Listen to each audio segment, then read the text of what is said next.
अस्सलामुअलैकुम स्टूडेंट्स। उम्मीद करता हूँ आप लोग खैरियत से होंगे। हाज़िर हूँ एमएफ इंग्लिश सेंटर से। तो स्टूडेंट, आज जो हमारा टॉपिक है वो है 3.3 यूनिफॉर्म सर्कुलर मोशन। तो देखें, जब भी कोई चीज़ सर्कल में मोशन करती है तो उसे सर्कुलर मोशन कहा जाता है। लेकिन वो यूनिफॉर्म कब होता है और कब नहीं होता, तो ये जो है हम आज की वीडियो में डिस्कस करेंगे। तो स्टूडेंट, मैंने जो है वो नया कैमरा लिया है, तो नए कैमरे से वीडियो रिकॉर्ड कर रहा हूँ। तो आपने जो है वो एक बात बतानी है कि कैमरे का रिज़ल्ट किस तरह का है, यानी कैमरे का रिज़ल्ट अच्छा है या पहले के जो कैमरा था उसका रिज़ल्ट अच्छा था। तो आपने जो है अपनी राय से मुझे आगाह करना है ताकि मैं जो हूँ वो और बेहतरी ला सकूँ।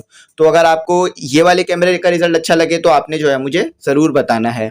तो अगर आप ग्रुप्स में ऐड होना चाहें तो कॉन्टैक्ट कर लीजिएगा। ग्रुप्स की जो फीस है वो साल में सिर्फ एक ही बार भरनी है, 500 रुपीज़। और उसी में जो है आपको नोट्स भी शेयर किए जाएंगे और उसमें आपको तमाम चीज़ें शेयर कर दी जाएंगी उसी फीस में, और लेक्चर्स भी। और फिजिक्स मैथ और इंग्लिश जो है वो ग्रुप्स में आपको पढ़ाई जाएगी।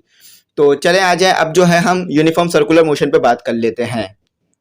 तो देखें स्टूडेंट, इसमें लिखा हुआ है कि take a smaller bucket, tie a piece of string to its handle, hold the other end of string and rotate the bucket in vertical circle.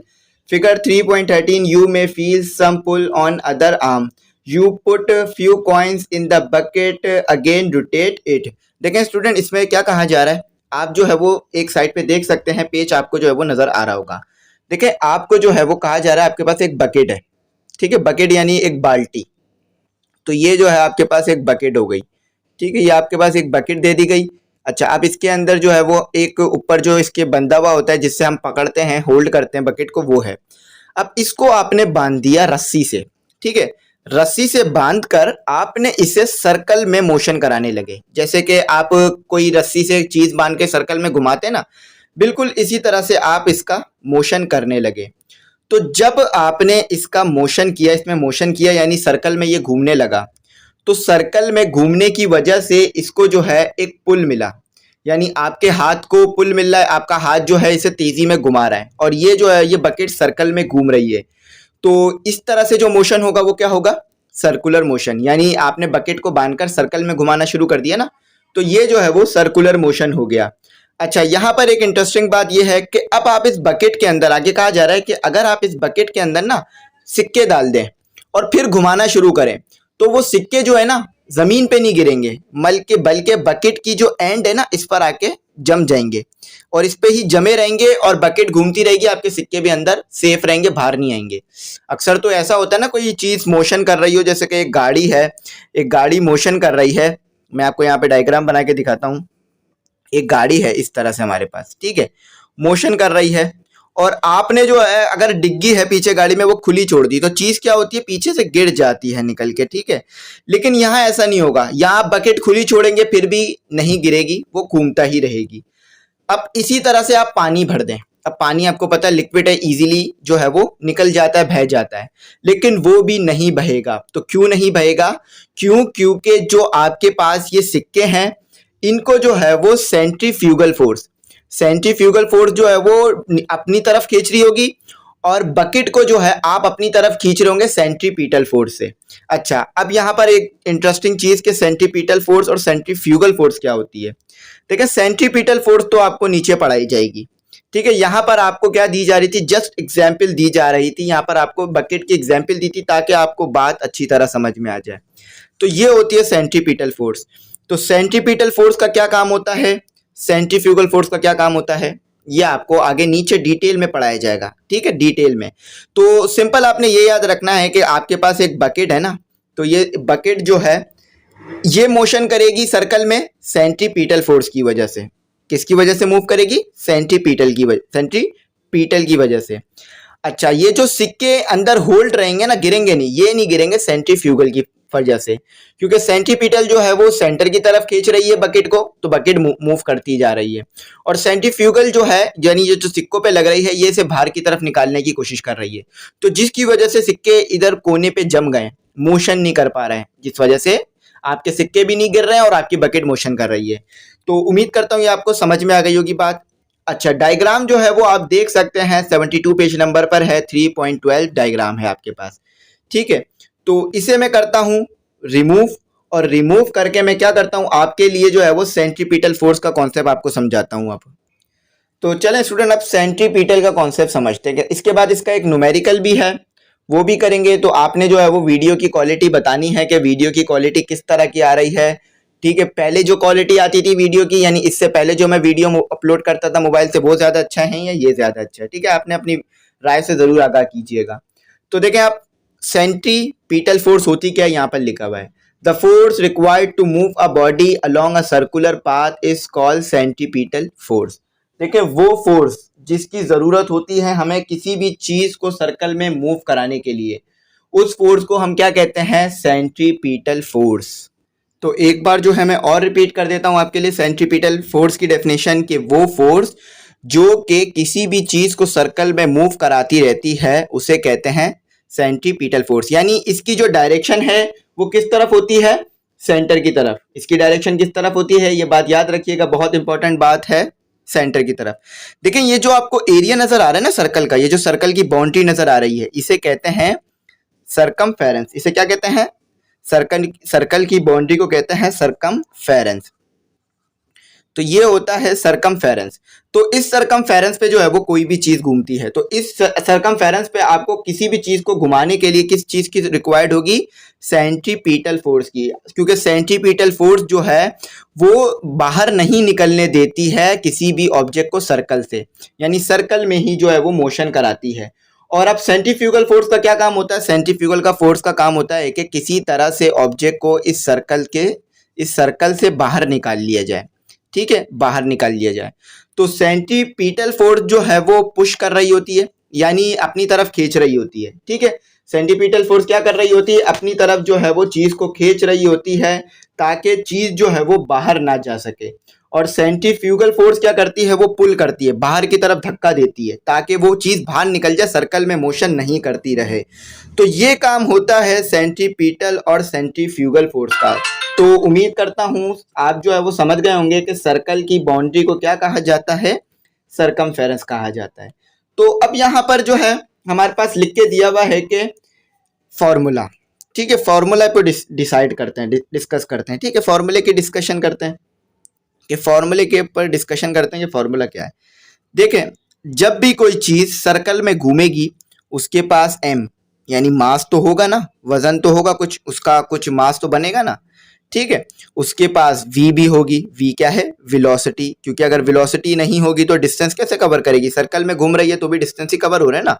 अच्छा, रेडियस, रेडियस क्या होगा, रेडियस जो है आपके पास क्या होगा, यहाँ पर रेडियस आपको बताता हूं। देखें, ये हो गया आपके पास सेंटर, ये क्या हो गया, सेंटर हो गया। सेंटर से लेकर वो पॉइंट जहां पर बॉडी मौजूद है उसको कहते हैं रेडियस। ये जो डिस्टेंस है इसको कहते हैं रेडियस, ये सेंटर हो गया। सेंटर से लेकर आपकी बॉडी जहां पर मौजूद है उतना जो डिस्टेंस होता है ना उसे कहते हैं रेडियस। जिंदगी भर याद रखिएगा। ठीक है, अब आ जाते हैं कि सेंट्रीपिटल फोर्स जो है ये हमारे पास वेक्टर क्वांटिटी है या स्केलर। देखें, फोर्स कोई भी हो, सेंट्रीफ्यूगल, सेंट्रीपिटल या नॉर्मल फोर्स या स्ट्रिंग में जो फोर्स लगती है, टेंशन हो, कोई भी हो, देखें ये सब होती है वेक्टर। क्योंकि डायरेक्शन बता रहा हूं ना मैं आपको, पुल कर रही है सेंट्रीपिटल, पुश कर रही है सेंट्रीपिटल, और पुल कर रही है सेंट्रीफ्यूगल। तो वो जो है हमारे पास क्या होती हैं, तमाम की तमाम वेक्टर क्वांटिटीज होती हैं। तो फिर आपको एक बात बताता हूं कि अगर आपने सर्कल के अंदर किसी चीज को मूव कराना है तो सेंट्रीपिटल फोर्स चाहिए होगी ताकि वो चीज सर्कल में मूव करती रहे, उसको फोर्स मिलती रहे। और सेंट्रीफ्यूगल फोर्स सेंट्रीपिटल फोर्स के क्या होती है, बराबर ही होती है, मगर बस जो है वो अपोजिट होती है डायरेक्शन में। सेंट्रीफ्यूगल फोर्स, सेंट्रीपिटल फोर्स, यानी यहाँ पर मैं लिखता हूं, यहाँ पर मैं आपको शो करता हूं FC से। ठीक है, ये FC सेंट्रीपिटल को शो कर रहा है। तो सेंट्रीपिटल क्या करती है, सर्कल के अंदर जो है वो चीज को रोके रखती है। अच्छा, CE सेंट्रीफ्यूगल। ठीक है, ये सेंट्रीपिटल थी, ये सेंट्रीफ्यूगल है। सेंट्रीफ्यूगल क्या करती है, सर्कल से बाहर निकालने की कोशिश करती रहती है चीज को, कि किसी तरह से चीज जो है वो सर्कल से बाहर निकल आए और हमारी जो चीज है वो सर्कल के अंदर ना मोशन करे। अच्छा, आपको मैं एक एग्जाम्पल देता हूँ। देखिए, आप किसी चीज को बांध दें, कोई भी बॉल ले लें, कोई भी चीज ले लें, उसको घुमाएं, जैसे ही आप उसको छोड़ते हैं तो वो फौरन एक स्ट्रेट लाइन में जाती है। ठीक है, जैसे आप ये घुमा रहे थे, सोचे आप ये चीज घुमा रहे थे, किसी चीज को यहाँ पर आपने छोड़ दिया, हाथ से छोड़ दिया, तो अब वो ये नहीं है कि सर्कल में ही घूमती रहेगी, बल्कि क्या होगी, सीधी स्ट्रेट निकल जाएगी। तो यही काम जो है वो हो रहा होता है, सेंट्रीफ्यूगल फोर्स लग रही होती है जो ले जाती है चीज को अपने साथ। ठीक है, अच्छा यहाँ पर अब जो है कुछ और चीजें भी लिखी हुई हैं, उसे भी पढ़ते हैं। तो मैंने बता दिया एम क्या है, मास ऑफ द बॉडी, जिस मास से बॉडी घूम रही है। ठीक है, वी क्या है, वेलोसिटी ऑफ द बॉडी, और आर क्या है, रेडियस। ठीक है, रेडियस भी डिफाइन कर दिया। अच्छा, सेंट्रीपिटल फोर्स की जो डेरिवेशन है ये आपको फर्स्ट ईयर में पढ़ाई जाएगी। ठीक है, अभी आपको 9 में नहीं पढ़ाई जाएगी, क्योंकि ये डेरिवेशन को समझने से पहले आपको जो है वो रेक्टेंगुलर कंपोनेंट मेथड को भी समझना पड़ेगा, जो कि फर्स्ट ईयर में है, आसान है। तो इंशाल्लाह उम्मीद रहेगी कि मैं आपको फर्स्ट ईयर में भी फिजिक्स पढ़ाऊंगा, तो ये चीज़ वहाँ भी पढ़ाऊंगा। ठीक है, तो चले आप थोड़ा सा और चीज़ें लिखी हुई वो भी पढ़ते हैं। तो ये बात याद रखिएगा कि सर्कुलर यूनिफॉर्म सर्कुलर मोशन क्या होता है, कि जब कोई चीज़ जो है वो यूनिफॉर्म यानी यूनिफॉर्म वेलोसिटी से सर्कल में मूव करती रहे, यानी उसकी वेलोसिटी में तब्दीली ना आए। अगर 5 मीटर पर सेकंड की वेलोसिटी थी ना, तो 5 मीटर की पर सेकंड की ही रहे और सर्कल में मूव करती रहे, तो यह यूनिफॉर्म सर्कुलर मोशन हो जाएगा। ठीक है, तो यहाँ तक हो गई हमारी बात, उम्मीद करता हूँ समझ में आ गया होगा। आपने बताना है कि वीडियो की क्वालिटी कैसी है। ठीक है, और अब जो है अपनी वर्क एग्जाम्पल 7 करते हैं, यानी अपनी जो है वो न्यूमेरिकल करते हैं एक।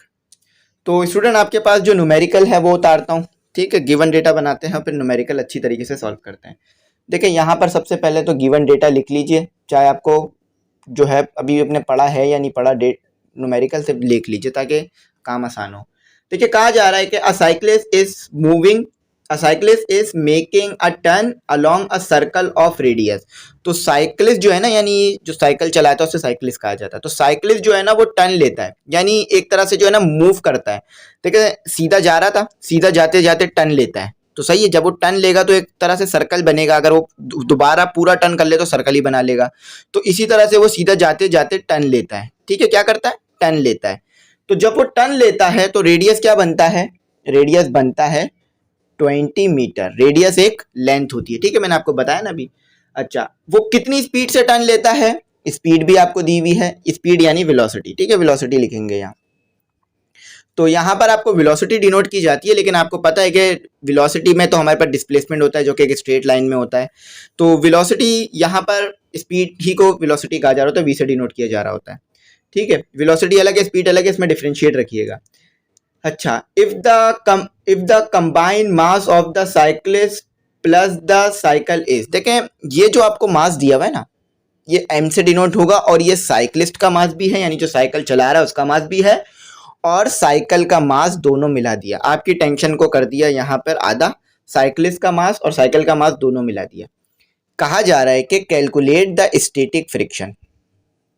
स्टैटिक फ्रिक्शन, यहाँ पर तो हमने फ्रिक्शन का कॉन्सेप्ट अभी तक पढ़ा ही नहीं। फ्रिक्शन का कॉन्सेप्ट तो हमने पढ़ना था फिगर यानी टॉपिक 3.4 में, लेकिन वो तो अभी आया नहीं, हमारा इसके बाद वाला टॉपिक है। तो फिर यहाँ फ्रिक्शन कैसे निकालेंगे, गलत है, नहीं ये बिल्कुल सही न्यूमेरिकल है। कॉन्सेप्ट अप्लाई होगा जो कि यहाँ मैं आपको बता देता हूँ। ठीक है, सबसे पहले तो मैंने यहाँ लिखना था टू फाइंड, कि हमने फाइंड क्या करना था। ठीक है, इसको यहाँ डिनोट कर देते हैं कि हमें टू फाइंड क्या करना था। टू फाइंड हमने करना है एफ फाइंड। ठीक है, एफ फाइंड करना है। अच्छा, ये एफ फाइंड करना है हमने, और हमें सोल्यूशन क्या दिया हुआ है ये देखते हैं। फॉर्मूला लिखता हूँ, उसके बाद आपको इसका कॉन्सेप्ट जो है मैं देता हूँ कि इसमें क्या कॉन्सेप्ट अप्लाई हो रहा है। तो यहाँ पर आपके पास जो कॉन्सेप्ट फॉर्मूला है mv² अपॉन r। ठीक है, यहाँ वेलोसिटी पे जो है वो स्क्वायर आता है। ठीक है, तो ये आपके पास फॉर्मूला आ गया। देखें यहाँ कॉन्सेप्ट क्या है, देखें जब हमारे पास सेंट्रीपिटल फोर्स और फ्रिक्शन आपको पता है ना, जब भी कोई चीज मूव कर रही होती है, ये टायर बना रहा हूँ सिर्फ। ठीक है, जब भी कोई टायर जमीन पे लग रहा होता है तो उसके ऊपर फ्रिक्शन लग रही होती है। ठीक है, तो जब हमारे पास स्टैटिक फ्रिक्शन और सेंट्रीपिटल फोर्स बराबर होगी ना, तो जब ही साइकिल जो है वो सर्कल में मूव कर पाएगी। अगर सेंट्रीपिटल फोर्स और फ्रिक्शन अलग अलग हुई, यानी दोनों में फर्क आया, तो साइकिलिस्ट या तो गिर जाएगा या तो वो सर्कल में मूव नहीं कर पाएगा।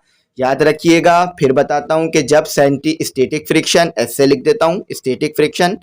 ठीक है, और ये हो गया सेंट्रीपिटल फोर्स। ठीक है, जब ये दोनों बराबर होंगी जब ही साइक्लिस्ट सर्कल में इजीली मूव कर पाएगा, वरना वो गिर जाएगा। तो यहाँ आपको कहा स्टैटिक फ्रिक्शन पता करो। आपको पता है कि स्टैटिक फ्रिक्शन जो है वो सेंटीपिटल फोर्स के बराबर ही होती है। तो अगर ये दोनों बराबर होती हैं तो आप जो है वो सेंटीपिटल फोर्स पता कर लें, आपको स्टैटिक फ्रिक्शन पता चल जाएगी। तो हमने तो अभी तक क्या पढ़ा है, सिर्फ सेंटीपिटल फोर्स को। तो फॉर्मूला आपके सामने है, कोई गड़बड़ी नहीं करनी, ठीक है। तो सेंटीपिटल फोर्स का फॉर्मूला लगाया हमने, ये कैपिटल एफ है, कभी भी स्मॉल एफ नहीं लिखिएगा वरना गलत हो जाएगा, ठीक है। एग्जामिनर आपका न्यूमेरिकल में नंबर काट सकता है, ठीक है, उसको हक होगा। अगर वो नहीं काटता तो वो अलग बात है, लेकिन वो काट सकता है अगर आप इस तरह की गलतियां करेंगे। ये गलतियां होती तो बहुत छोटी छोटी हैं, बज़ाहिर आप बोलेंगे कि सर ये वही तो लिखा है हमने एफ, लेकिन ये गलतियां होती हैं, फिजिक्स में इन्हें गलतियां तसव्वुर किया जाता है, क्योंकि इससे जो है फिर बात बदल रही होती है, ठीक है। तो ये बस मैं मल्टीप्लाई करा दिया मैंने, 60 multiply by 25, the answer is 1500, ठीक है। और 20 से डिवाइड करा देंगे तो हमारे पास कितना आएगा, डिवाइडेड बाय 20, तो हमारे पास आ गया 75। 75 क्या आया हमारे पास, फ्रिक्शन, और ये होता है फ्रिक्शन का यूनिट। फ्रिक्शन मतलब ये आया हमारे पास सेंटीपिटल फोर्स, और सेंटीपिटल फोर्स एक फोर्स है तो उसका यूनिट भी न्यूटन रहेगा। जो जो चीज हमारे पास फोर्स है, तमाम चीजों का यूनिट जो है वो न्यूटन रहेगा, और उसका यूनिट कभी भी तब्दील नहीं किया जाएगा। तो आई होप आपको सेंटीपिटल फोर्स का कॉन्सेप्ट अच्छी तरह से समझ में आ गया होगा। अब आ जाए सेंटीफ्यूगल पे बात करते हैं, जो कि एक और हमारा जो है वो इम्पोर्टेंट टॉपिक है, ठीक है। वैसे सेंटीफ्यूगल फोर्स को मैंने आपको ऊपर ही थोड़ा बहुत समझा दिया था, लेकिन चले यहाँ भी समझा देता हूँ ताकि आपको बात अच्छी तरह समझ में आ जाए। चलें स्टूडेंट, अब जो आपके पास सेंट्रीफ्यूगल फोर्स है उसे समझते हैं। तो सेंट्रीफ्यूगल फोर्स को किस तरह डिनोट किया जाता है, यहाँ पर आपको अनफॉर्चुनेटली नहीं बताया जा रहा, ठीक है। बताते तो फिर मैं भी आपको बता देता, ठीक है। तो एफ से ही डिनोट किया जाता है वैसे तो, ठीक है, एफ जी से डिनोट कर देते हैं। तो सेंट्रीफ्यूगल फोर्स होती क्या है ये पढ़ते हैं। A force that acts outward on a body which moves along a curve path is called centrifugal force. तो वही बात हो रही है कि जो फोर्स बॉडी को सर्कल से निकालने की कोशिश करती रहती है, ठीक है। सर्कल से के सर्कल में ना मूव करो, ठीक है, कहीं भी चले जाओ लेकिन सर्कल में मोशन नहीं करो। होता है ना कि भाई बोलते हैं कि ये काम नहीं करो कुछ और कर लो, ठीक है। तो सेंट्रीफ्यूगल फोर्स का भी यही काम है कि भाई आप जो है वो सर्कल में मोशन नहीं करो, कोई और मोशन कर लो। अच्छा, अब आपके दिमाग में ये भी चीज़ आएगी कि सर इसका फॉर्मूला कहाँ है, ठीक है। तो इसका फॉर्मूला आपको नहीं दिया हुआ, और ना ही आपसे सेंट्रीफ्यूगल फोर्स का न्यूमेरिकल पूछा जाएगा, ठीक है। पूछा जाएगा तो सेंटीपिटल का ही पूछा जाएगा। और याद रखिएगा, जब भी कोई चीज़ सर्कल में मोशन करती है तो सेंट्रीफ्यूगल फोर्स सेंटीपिटल फोर्स बराबर होती है, ये मैंने आपको पीछे भी बताई थी बात। तो अगर आपसे सेंट्रीफ्यूगल फोर्स पूछ ली जाए ना तो सेंटीपिटल का ही इस फॉर्मूला इस्तेमाल करके पता लगाइएगा, ठीक है। क्योंकि दोनों फॉर्मूले, दोनों चीज़ें जब सेम होती है ना तो दोनों चीज़ें एक दूसरे को जो है बैलेंस करती हैं, तो जब भी ये मोशन चलता रहता है सर्कल में। अगर एक ज़्यादा हो जाए एक कम हो जाए तो सेंटीपिटल फोर्स क्या करेगी कि सर्कल को जो है वो जो चीज़ मूव कर रही है ना उसको सेंटर की तरफ ले आएगी, सेंटीपिटल फोर्स। और सेंट्रीफ्यूगल फोर्स अगर ज्यादा हो गई सेंटीपिटल से तो वो बाहर ले जाएगी सेंट्रीफ्यूगल फोर्स, ठीक है। तो दोनों बराबर होती है जब ही जो है वो एक सर्कल के बाउंड्री पर, सरकमफेरेंस पर ऑब्जेक्ट घूमता रहता है, ठीक है। तो ये वो फोर्स होती है स्टूडेंट जो कि बॉडी को कोशिश करती है कि बाहर निकाल दो सर्कल से किसी तरह से। फिर रिपीट करता हूँ, ये वो फोर्स होती है जो कि आउटवर्ड होती है, पुल करती है और बॉडी को सर्कल से बाहर निकालने की कोशिश हमा वक्त जारी रखती है। अच्छा, इसको भी बिल्कुल वही चीज हिसाब किताब है। यहाँ पे कहा जा रहा है कि the magnitude of centrifugal force is equal but opposite in direction to centripetal force. जो मैंने बात की आपको कि सेंटीपिटल फोर्स, इसको एफ सी से लिख देता हूँ सेंटीपिटल फोर्स, और सेंट्रीफ्यूगल फोर्स को जी से। अगर दोनों बराबर होंगे जब ही सर्कल में मोशन होगा, वरना नहीं होगा। एक ज्यादा हो गया एक कम हो गया तो सेंटर का सर्कल का मोशन, मतलब सर्कल में मोशन अब नहीं हो सकेगा। दोनों इज इक्वल टू, यानी अगर ये भी 5 है तो ये भी 5 होनी चाहिए, जब भी सर्कल में मोशन जारी रहेगा।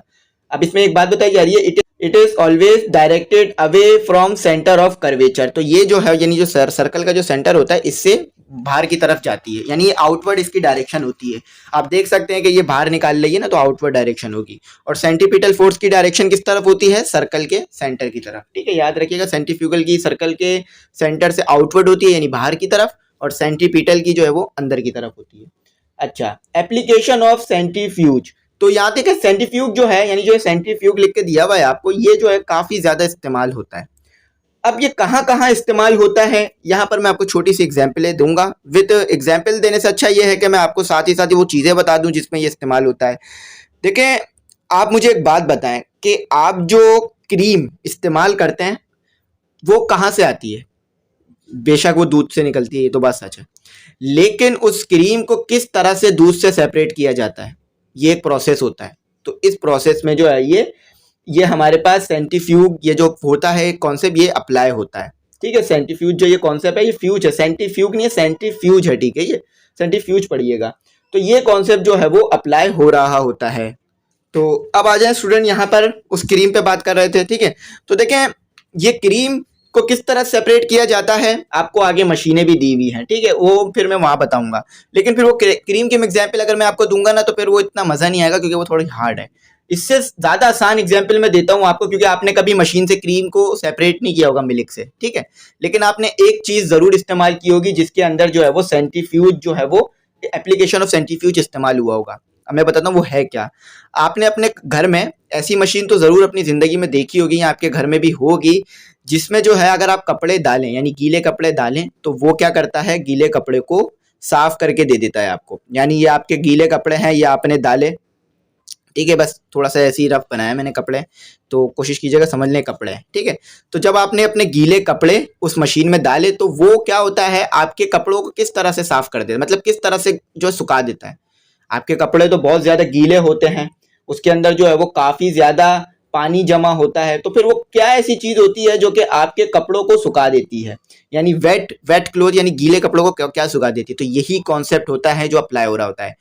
तो अब आप बोल रहे होंगे सर इतनी देर से आप सस्पेंस क्रिएट कर रहे हैं, अभी तक आपने बताया नहीं कि ये है क्या चीज।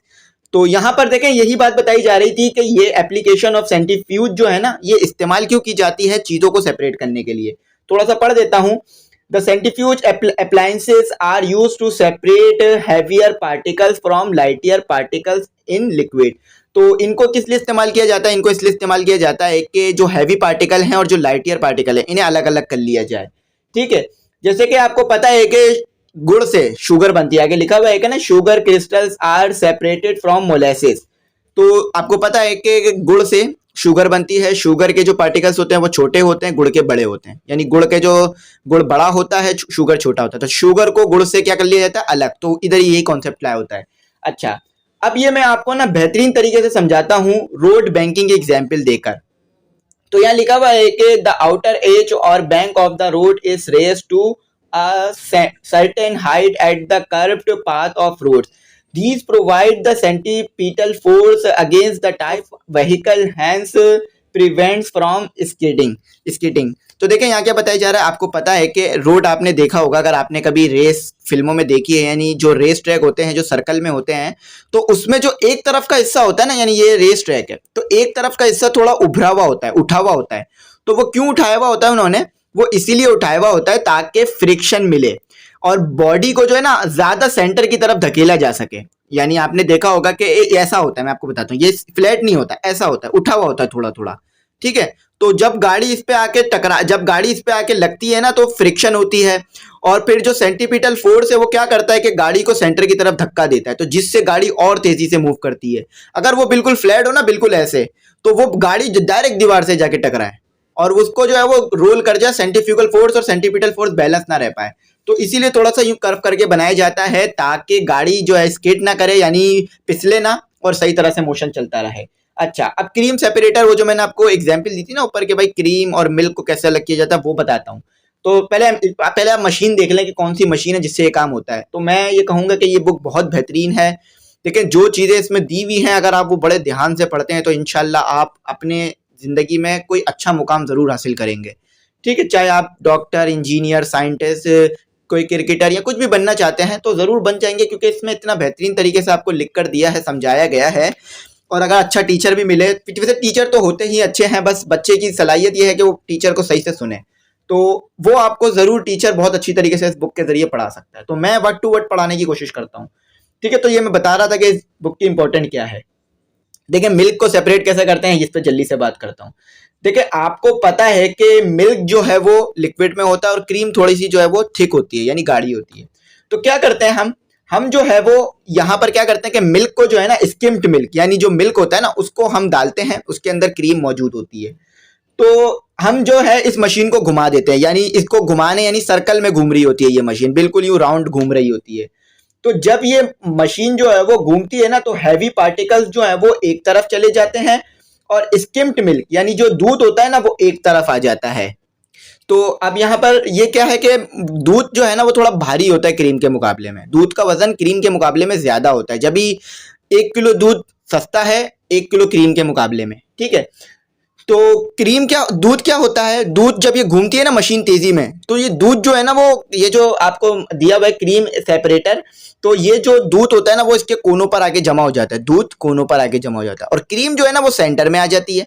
अब सेंटर में कैसे आती है कि भाई जो सेंट्रीफ्यूगल फोर्स होती है ना, सेंट्रीफ्यूगल फोर्स, वो जो है सेंट्रीफ्यूगल फोर्स जो है वो ले आती है अपनी तरफ, यानी वॉल की तरफ ले आती है दूध को, और क्रीम जो है वो बीच में आके जमा हो जाती है। तो इस तरह से दूध और क्रीम अलग हो जाता है, ठीक है। और फिर जो सेंटर में क्रीम होती है सिर्फ उसको अलग कर लिया जाता है।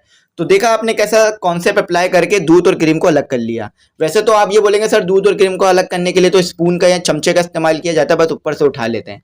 ऐसा नहीं होता, मशीन के जरिए से वो काम किया जाता है। जब भी आपकी जो क्रीम है वो कंपनी जैसी नहीं होती, कंपनी की क्रीम आपने देखी होगी किस तरह से होती है, बिल्कुल सॉफ्ट झाग की तरह, लेकिन आपकी क्रीम जो है वो गाढ़ी गाढ़ी होती है। तो वो क्रीम अलग होती है और ये क्रीम अलग की बात हो रही है, ठीक है, कंपनी वाली क्रीम की बात हो रही है। तो जैसी ही मशीन घूमती है दूध जो है वो वॉल की तरफ चला जाता है, क्योंकि दूध के पार्टिकल्स भारी होते हैं, क्रीम के हल्के होते हैं, सेंटर में रह जाते हैं, ठीक है। तो इस तरह से हमने कर लिया काम। अब आ जाते हैं ड्रायर यानी कपड़े सुखाने की मशीन के ऊपर थोड़ी सी बात करते हैं। तो now a days built-in dryer is available in most of washing machines. It spins the wet clothes, hence the water droplets are thrown away from the perforated walls of the dryer and clothes get dry instantly. तो देखें यहाँ क्या बात हो रही है कि आपकी जो मशीन को अगर आप सही से देखें तो आपको छोटे छोटे से होल नजर आ रहे होंगे, यानी ये जो होल होते हैं ना इनको कहा जाता है परफोरेटेड। परफोरेटेड मतलब छोटे छोटे से किसी चीज में होल बना देना, जाली जाली जाली बना लेना। तो जब आप कपड़ों को डालते हैं तो आप देखते हैं कि कपड़े सेंटर में नहीं रहते, कपड़े जो है वो दीवार से चिपक जाते हैं जाके। तो पानी जो होता है ना वो तेजी में निकलने लगता है, और सेंट्रीफ्यूगल फोर्स क्या करती है कि अपनी तरफ पानी को घसीट लेती है, और कपड़े जो है वो वॉल से ही चिपके रह जाते हैं और पानी बाहर हो जाता है, और आपके पास कपड़े साफ सुथरे और बगैर सूखे हुए बच जाते हैं, गीले नहीं रहते। तो ये कोई मैजिक नहीं होता, ये साइंस होती है कि भाई आपने क्लोज को डाला, सर्कल में मोशन होने लगा, तो सेंट्रीफ्यूगल फोर्स और सेंट्रीपिटल फोर्स ने अपना काम शुरू किया। तो जो चीज भारी थी वो बाहर निकल गई, और जो चीज हल्की थी वो अंदर ही रह गई सेंटर में। और अगर कपड़े डाले हैं तो कपड़ों में जो वो पानी था वो वॉल की तरफ आया, ठीक है, वॉल की तरफ आया, और वॉल में छेद थे तो छेद से बाहर निकल गया, सही है, तेजी में बह गया, और आपके जो कपड़े थे वो सूख गए, ठीक है, और आपके कपड़े नहीं बहे, सिर्फ पानी निकल गया। तो यहाँ पर ये बात खत्म हुई कि किस तरह से ये आप कपड़े सुखाते हैं, कि भाई आप कपड़े मशीन में डाल देते हैं और फिर वो सेंट्रीफ्यूगल फोर्स और सेंट्रीपिटल फोर्स अपना काम करके कपड़ों को सुखा देते हैं। तो आई होप स्टूडेंट आपको लेक्चर पसंद आया होगा, काफ़ी मेहनत से मैंने लेक्चर जो है डिलीवर किया आपके लिए। तो ये मैं उम्मीद करता हूँ कि आपको ये जो है वो ये जो मैंने नए तरीके से पढ़ा रहा हूँ ये अच्छी तरीके से समझ में आ रहा होगा, क्योंकि ये जो नया कैमरा है। तो आप इसमें एक चीज़ नोट कर रहे होंगे कि ये ब्लर नहीं कर रहा। अगर मैं इसके ऊपर हाथ रखूँ या ना रखूँ, देखें ब्लर नहीं कर रहा, लेकिन वो पुराना कैमरा ब्लर करता था, तो उससे आपको शायद टेंशन होती होगी। तो इसके कलर कैसे हैं, उसके कलर कैसे थे और क्या डिफरेंस है, आप मुझे ज़रूर बताइए कि वीडियो क्वालिटी आपको कैसी लगी, ठीक है, ताकि हम जो है वो फिर इसमें अगर कोई मज़ीद इंप्रूवमेंट हो तो वो इंप्रूवमेंट ले आएँ। तो मेरा ये काम है कि आपके लिए बेहतरीन लेक्चर लाऊं, ऐसे लेक्चर जिसमें जो है आपको फ़ायदा ही हो। तो ज़रूर आप मुझे बताइएगा, इंशाल्लाह उस फिर बेहतरीन लाऊंगा। तो अगर ग्रुप में ऐड होना चाहें तो ग्रुप की फ़ीस 500 है, ठीक है, 500 पूरे साल की है, जिसमें नोट्स भी मिलेंगे, लेक्चर्स भी मिलेंगे, फिजिक्स के, मैथ के, इंग्लिश के, मॉडल पेपर, गैस पेपर और जो इंपॉर्टेंट मटेरियल है तमाम शेयर करूंगा, ठीक है। तो आई होप आपको पसंद आई होगी वीडियो, और आप जैसे बहुत से स्टूडेंट ग्रुप में पहले ही इंक्लूड हैं, उनको मैं प्रॉपर टाइम भी देता हूँ, पढ़ा रहा हूँ, तो आप भी चाहें तो इंक्लूड हो जाइएगा, ग्रुप में शामिल हो जाइएगा। तो लेक्चर, और अगर आपको नोट्स चाहिए हो तो हर नोट्स की अलग अलग फ़ीस जो है वो 100 रुपीज़ रखी है, और वो इसीलिए कि इनको बनाने में टाइम लगता है, मेहनत लगती है, तो इसलिए इनकी 100 रुपीज़ है फ़ीस, ठीक है। और आप जानते हैं कि कोई भी ऐसे नोट्स नहीं होंगे जिनकी 100 रुपीज़ फ़ीस हो। तो आई होप आपको लेक्चर समझ में आया होगा, और ये जो यूट्यूब पे लेक्चर है ये फ्री ऑफ कॉस्ट है, इसकी कोई फीस नहीं है। तो चैनल ज़रूर सब्सक्राइब कीजिएगा, बेल आइकन प्रेस करके दोस्तों में ज़रूर शेयर कर दीजिएगा। थैंक्स फॉर वॉचिंग, अल्लाह हाफिज़, दुआओं में याद रखिएगा।